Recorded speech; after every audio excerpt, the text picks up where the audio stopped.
For years, U.S. immigration news has been dominated by fear, delays, crackdowns, and uncertainty. But January 2026 has flipped the script in a way almost nobody was prepared for, because behind the scenes, the system has started moving faster, quieter, and more strategically than it has in a very long time, and the implications are massive.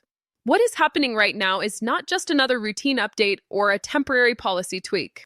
It is a coordinated shift across work permits, green cards, visas, and enforcement priorities that could reshape the lives of millions of immigrants already inside the US and those waiting abroad. The most shocking part is that many people still don't realize how big this moment is. Even though approvals are accelerating, backlogs are shrinking, and long frozen cases are suddenly waking up. For anyone who has been stuck waiting, checking case status every week, or living with the anxiety of expired documents, this feels almost unreal. January 2026 is bringing movement where there was silence, clarity where there was confusion, and opportunity where there was only delay. Work permits that used to take the better part of a year are now arriving in months. Adjustment of status files that sat untouched are suddenly being reviewed. Visa interviews that were once impossible to schedule are opening up again. And perhaps most importantly, the tone inside the immigration system has shifted from slowdown to throughput, from restriction to resolution. This shift didn't happen overnight, and it didn't happen by accident. Inside USCIS, major internal changes have been unfolding quietly. Case processing has been reorganized to reduce redundant reviews. Digital systems that were underused are now being leveraged to pre-screen applications before they ever reach an officer's desk. Staffing shortages that plagued the agency in prior years have been partially addressed through overtime approvals, temporary adjudication teams, and targeted hiring focused specifically on employment authorization and adjustment cases. These changes may sound technical, but their impact is deeply personal for immigrants whose lives depend on a single approval notice. Employment authorization documents are one of the clearest signs that something real is happening.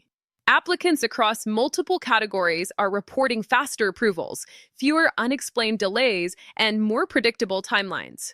Asylum-based applicants, adjustment applicants, and humanitarian parole recipients are seeing their work permits issued in a fraction of the time it took just a year ago. For families living paycheck to paycheck, this speed matters. For employers desperate to retain workers, this speed matters. For immigrants who want stability, dignity, and independence, this speed changes everything.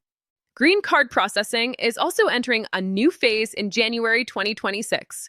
Family-based cases, especially for immediate relatives of U.S. citizens, are moving faster at both the petition and adjustment stages.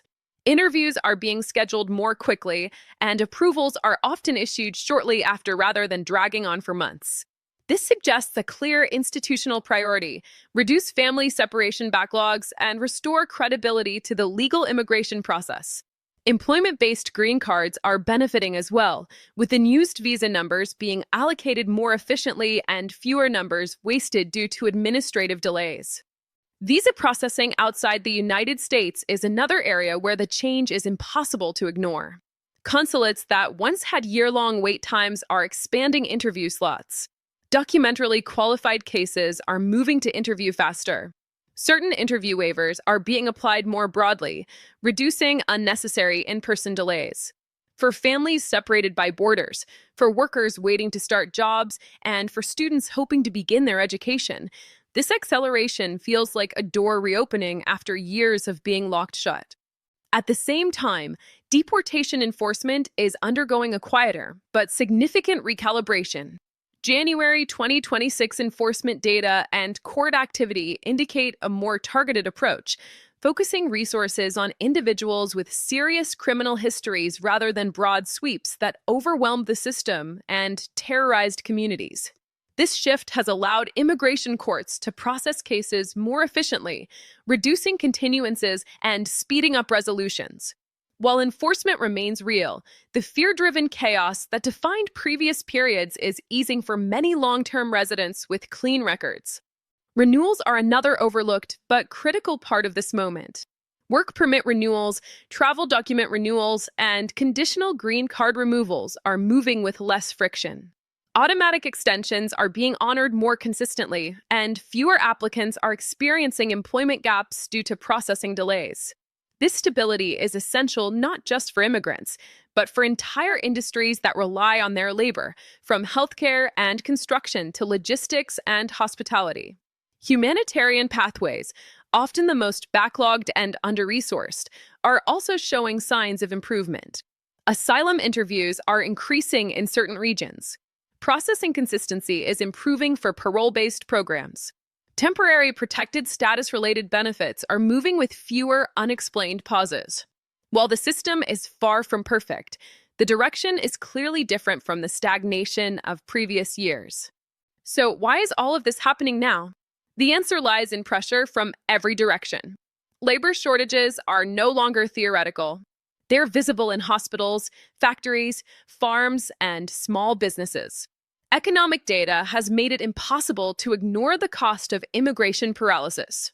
At the same time, political realities have pushed agencies to use existing authority more aggressively rather than waiting for legislation that may never come. January 2026 represents a moment where pragmatism is winning over gridlock. But this moment also comes with urgency. When systems begin moving faster, they reward those who are prepared and punish those who are careless. Incomplete applications, missed deadlines, and ignored notices can still derail cases. The difference now is that decisions are being made faster, meaning mistakes can also have faster consequences. Immigrants must stay informed, organized, and proactive if they want to fully benefit from this window of opportunity. Families with pending petitions should be watching their cases closely. Workers with expiring permits should act early. Visa applicants abroad should monitor consulate updates constantly. This is not a time to assume delays will buy extra time. It is a time to move with the system while it is finally moving. January 2026 may go down as one of the most consequential turning points in recent immigration history, not because of one dramatic announcement, but because of 1,000 small changes working together. For millions of people who have lived in uncertainty, this is more than good news. It is a reminder that progress is still possible, that systems can change, and that hope, once delayed, is not necessarily denied. January 2026 is also redefining something that immigrants rarely get to experience in real time, and that is momentum. For the first time in years, the immigration system is not just reacting to crises or political pressure, but actively trying to clear space, close files, and move people forward. Officers are making decisions instead of shelving cases. Digital notices are replacing months of silence, and approvals are arriving without the usual last-minute panic. This momentum creates a psychological shift as well, because when people see progress happening around them, confidence replaces fear and planning becomes possible again. Immigrants who once avoided changing jobs, traveling, or investing in their future are beginning to take calculated steps forward, knowing that the system is no longer frozen. That sense of forward motion may be the most powerful change of all, because it signals that this window of opportunity is real, but also temporary, and those who act decisively now stand to gain the most before the pace inevitably shifts again.